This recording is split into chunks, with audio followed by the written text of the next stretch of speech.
সাৱধান, ঘণ্টাৰ পাছত ঘণ্টা ধৰি হাতত থকা মোবাইল ফোনটো চাৰ্জ কৰে নেকি? ক'ৰবালৈ ওলাই যোৱাৰ বাবে 100% চাৰ্জ কৰে নেকি মোবাইল ফোনটো? যদি হয় তেন্তে এতিয়াৰে পৰা চাৰ্জাৰ সময়ত আপুনি ভুলতে নকৰিব এই কাম।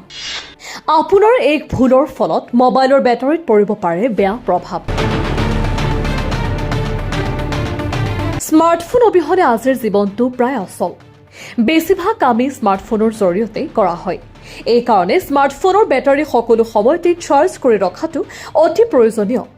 বহুতে গোটেই দিনটো কাম কৰিবলৈ প্ৰায় গোটেই ৰাতি ফোনটো চাৰ্জ কৰে। এই অভাৰনাইট চাৰ্জক লৈ বহু মতানৈক্যৰ সৃষ্টি হৈছে।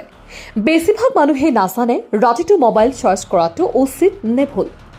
মোবাইল নিৰ্মাতা কোম্পানীসমূহৰ মতে ফোনটোৰ বেটাৰীৰ জীৱন কেৱল চাৰ্জৰ ওপৰত ভিত্তি কৰিয়েই নহয়, এই উষ্ণতাৰ উঠানমা আৰু গ্ৰাহকৰ চাৰ্জিং অভ্যাসকে ধৰি কেইবাটাও কাৰকৰ ওপৰত নিৰ্ভৰ কৰে। ফোন এটাৰ লিথিয়াম আয়ন বেটাৰীৰ বয়স বৃদ্ধি হোৱাৰ লগে লগে ইয়াৰ চাৰ্জ ধৰি ৰখাৰ ক্ষমতা কমি যায়। ৰাসায়নিক পদাৰ্থৰ ফলতে এই পৰিৱৰ্তনৰ সৃষ্টি হয়। সেইবাবে পুৰণি ফোনবোৰ বেছিদিন টিকি নাথাকে। কিন্তু এক্সট্ৰা চাৰ্জিং কৰাৰ অৰ্থ এইটো নহয় যে ফোনটো ভাল হ'ব, বৰঞ্চ ওলোটা হোৱাৰ সম্ভাৱনাই প্ৰবল। এপলে কয় যে আইফোনসমূহে বৰ্ধিত সময়ৰ বাবে সম্পূৰ্ণ চাৰ্জ ধৰি ৰাখিলে বেটাৰীৰ স্বাস্থ্যত প্ৰভাৱ পেলাব পাৰে। ছেমছাঙকে ধৰি আন এণ্ড্ৰইড ফোন নিৰ্মাতা কোম্পানীসমূহেও একে কথাই কৈছে। ফোনটো চাৰ্জাৰৰ লগত দীৰ্ঘ সময় বা ৰাতিটোৰ বাবে সংযোগ কৰি ৰাখিব নালাগে।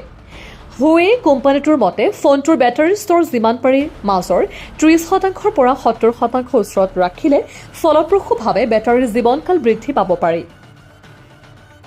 এইটো সঁচা যে বেটাৰী ভৰ্তি হ'লে ফোনটো স্বয়ংক্ৰিয়ভাৱে চাৰ্জিং বন্ধ হৈ যায়। কিন্তু কিছুমান ক্ষেত্ৰত এবাৰ 99%লৈ আহিলে 100%লৈ ঘূৰি আহিবলৈ অধিক শক্তিৰ প্ৰয়োজন হয়।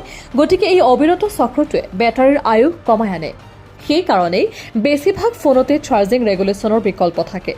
এইকাৰণে ফোনটোৰ বিল্ট ইন বৈশিষ্ট্যসমূহ ব্যৱহাৰ কৰিব লাগে। iOS 13 আৰু পিছৰ আইফোনত অপ্টিমাইজড বেটাৰী চাৰ্জিঙে সম্পূৰ্ণ ফোনটো চাৰ্জ কৰিবলৈ লোৱাৰ সময়ৰ পৰিমাণ হ্ৰাস কৰে।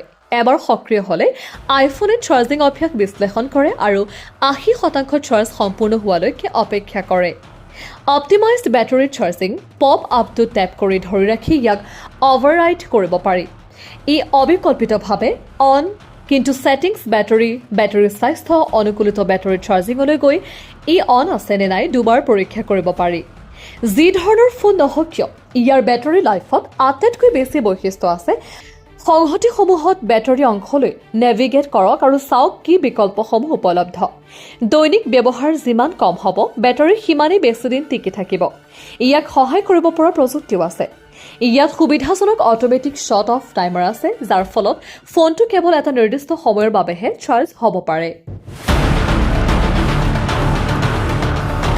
নিউজ ডেস্ক, এই নিউজ প্লাছ।